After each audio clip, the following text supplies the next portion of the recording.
I felt like doing this in Chicago just added texture to the movie. If I was to shoot this in LA, it would have been kind of reminiscent of Die Hard, and if I was to shoot this in New York, you know, it would have its similarities to Dog Day Afternoon, which is not a bad thing, but, you know, I think Chicago is the perfect kind of middle ground. I mean, literally. Just as New York is you know, very specific to what it contributes to a film, I think Chicago has a sameness to it. I mean, in terms of just the people there, again, the skyline, and then some of the older architecture there. It's texture that you can't buy, you can't fake it, you can't build it. There's no backlot that you can dress up and wet down that's gonna give you the texture and the history that Chicago has. And so much so that and this may sound weird, but it helped me in casting. You know, and dealing with the Chicago police force, you know, you have the guy next door, your brother, your uncle, you know, you have different types of people, you know, short guy, fat guy, you know, and I think it's more interesting for me as a director to be able to have a wider palette to paint.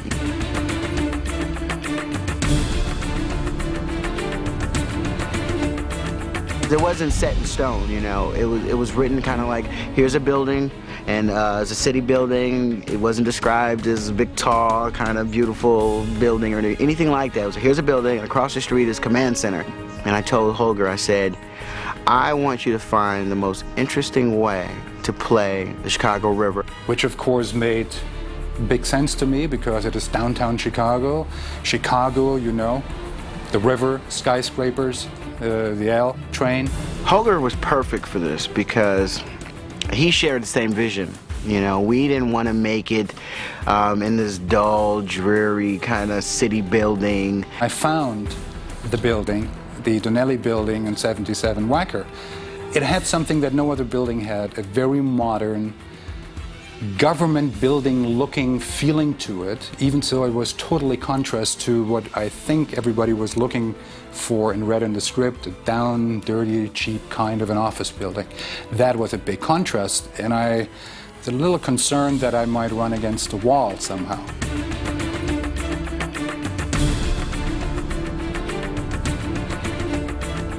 The idea that actually was born in LA, actually as a joke, talking to David Nixie, I said, if he wants to play the river, why don't we put a nice barge on the river? Using construction barge just was different. It was a mixture of high tech and low tech. You know, I mean, you would expect, you know, the cops to go in and shut down a convenience store or to shut down a Starbucks. It was the atmosphere, the texture of the second big set throughout the whole movie. We actually had to ship it, you know, literally drag it through the Lake Michigan, down the river and close off everything to get it there. I wanted to have a very stark contrast. Texture, basically all kinds of construction equipment and ropes and hoses and everything possible and rivets, whatever we could find to fill up a space, a tiny space that will give a different meaning to the whole tense situation, being on the phone talking to a hostage taker. It was a great contrast. You have all these monitors and cameras and all these little, you know, remote systems in the midst of extension cords and chainsaws and skill saws and things like that. So you saw how they instantly turned something so simple into a modern command center.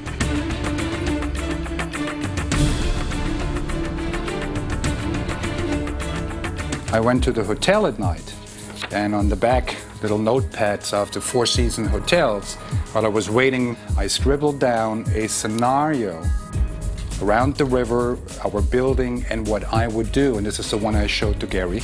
It added an extra element of how does a police force handle a hostage situation off of the river. I invited him to come after we looked around during the day, also at night, because most of our movie, of course, plays also at night, and I wanted to see the light situations and so on. So we met again after dinner and went out to the river, or across the river, the perspective, low angle to our building from the construction barge, playing the bridge, which was right next to the building. All I needed to do was see 77 Wacker at nighttime. You look up the tall building, and you see how beautiful it is, and it just stands out. I mean, if you look at just all the buildings that are off the river, 77 Wacker just stands out, and that's what I wanted it to do.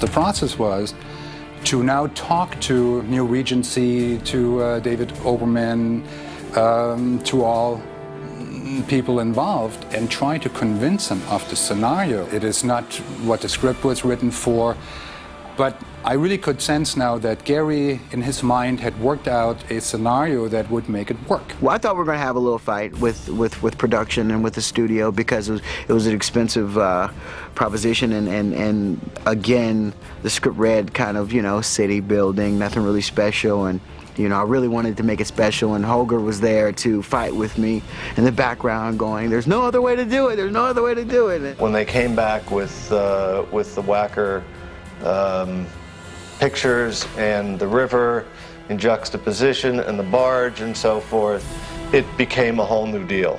I remember, you know, sitting down and having a few strategy meetings with my DP and with my production designer, Holger, on how we were going to go back and ask and convince the studio that there was no other choice but 77 Wacker and shooting off the river. We sat in a conference room at New Regency, and they showed us what they wanted to do. Gary and Russell and Holger were all committed to it and thought that was the way to go.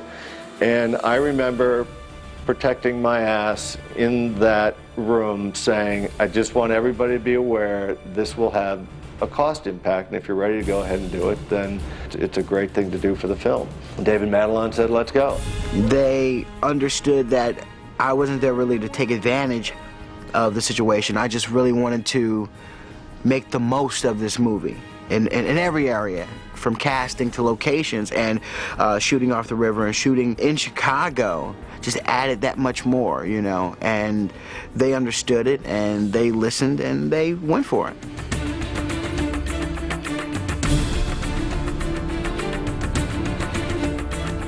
It automatically kind of redefined a lot of things within the script, because now all of a sudden you need more officers. We have to employ, you know, a third of the Chicago police to come just to lock down the river and to lock down 9 city blocks, because that's exactly what they would do in a situation like that.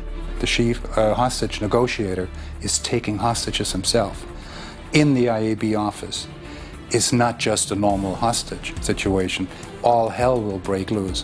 So a contrast for the very tight interior scenes and dialogues between the two main actors needed a scope that would actually show on the outside world why this one is such a big event. Well, there was always breaches in the script, you know. I just think that in picking the location, it made it more interesting, because, you know, now you have 50 floors. That's a whole nother ball game when you're dealing with rappelling down 30 stories to infiltrate this hostage situation. And the idea came up after we settled on the building, the barge, and Gary's brain was ticking and said, let's do a little more. Production really loved us a lot because their work got heavier and heavier and heavier. Russell Carpenter really had his work cut out for him. Russell came aboard because he thought he was making a small little movie, and this was an opportunity for him to do that after Titanic. And I know one night in Chicago when he lit up, I think, 20 square blocks, he said it was the biggest lighting setup that he had ever done. It was really, really interesting because, you know, people say, oh, it was a helicopter shot, but to light the river and to light this canyon of buildings, we flew in lights from other states. I mean, we used most all the lights in Chicago, and we had to fly in lights and ship lights from other cities to do that one shot.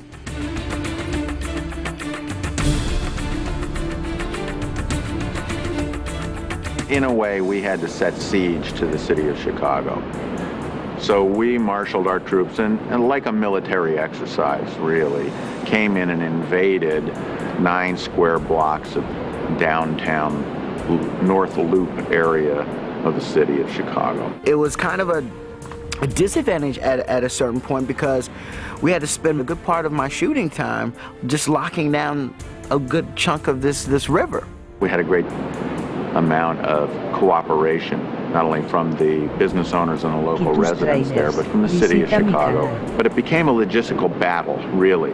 And the battle was engaged every evening at 7 p.m. when we shut down the streets, and the battle was disengaged the next morning at 6 a.m. when we ceded the battleground back to the citizens of Chicago for a few hours until we came back the next night. We had a great production team now. You know, producer David Nixay and everyone in his support team made it easy for me. We actually had a pact. He said, when you finish the film, I'll tell you exactly what I went through in order to give you all this stuff.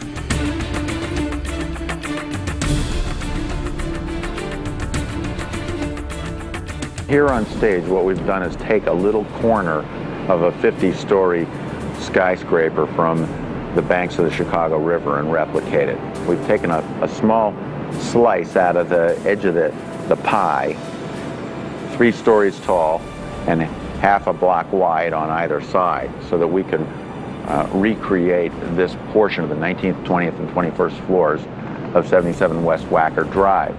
And it was extremely important to do that because there's a scene where Sam Jackson is kind of standing outside the window in a Christ-like pose, and we had to get close-ups. And, you know, he's on the 20th floor, 30th floor of this building. There's no way you're going to get a camera up there, you know, long lens, and get focused and get a good shot of him doing that. So in order for us to get a shot that represented a low angle and a low point of view from the crowd and from the cops' point of view and things like that, we had to get under him.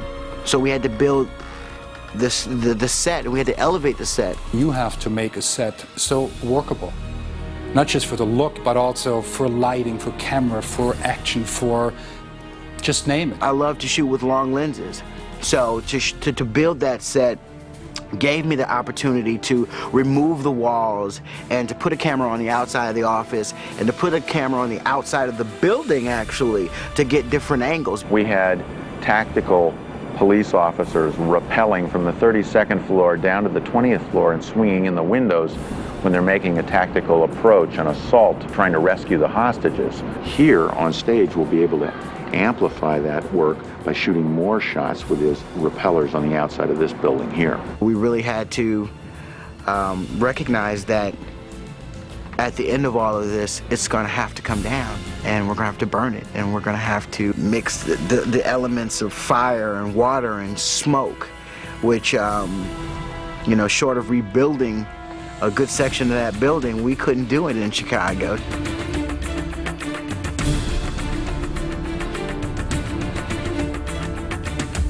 Shooting on the set posed a huge challenge because the office is made up of all windows. So as soon as you look out from any direction, you would see the city of Chicago. We had to create this huge translight. Really interesting how they did it. We went to Chicago, took the glass out on the 20th floor, and with special cameras set up, 6 or 5 of them, shooting basically the entire skyline, the point of view from the office in 2 different directions, and created here in LA these translight backdrops. They're backlit, 160 feet long, 40 feet tall. It went from the stage floor all the way up to the perms, so that we would be able to look out the windows in 2 different directions. You know, there were times where we were on a set and we just felt like we were in Chicago, and we'd walk right out and we'd see Melrose, and we're like, oh yeah, we're in LA.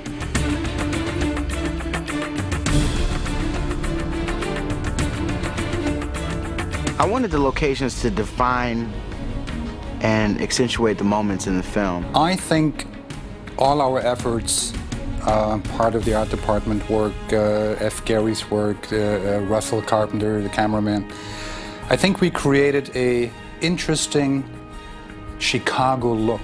So the look was a very subdued, I believe, good Chicago look, and this is what it was meant to be. I wanted the audience to really get a sense and to feel the different shifts in the movie, and I think that the locations help shift different gears emotionally in the movie. Gary's images of those areas were very striking and very much a part of the movie. So I think they, since there were few of them, they were chosen carefully, and I think made a great contribution to the film. The hostage situation at the beginning in Omar's apartment, that dirty look, was one atmosphere.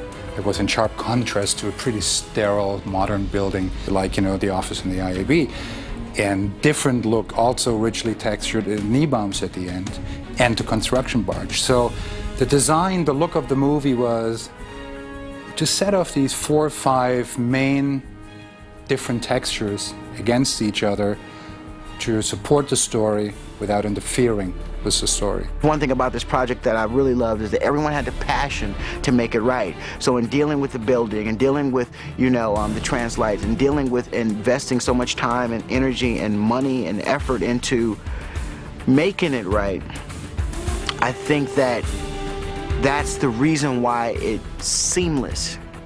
The transitions from Chicago to Los Angeles, you just feel like all along, hey, I'm in Chicago and we're just gonna take this ride.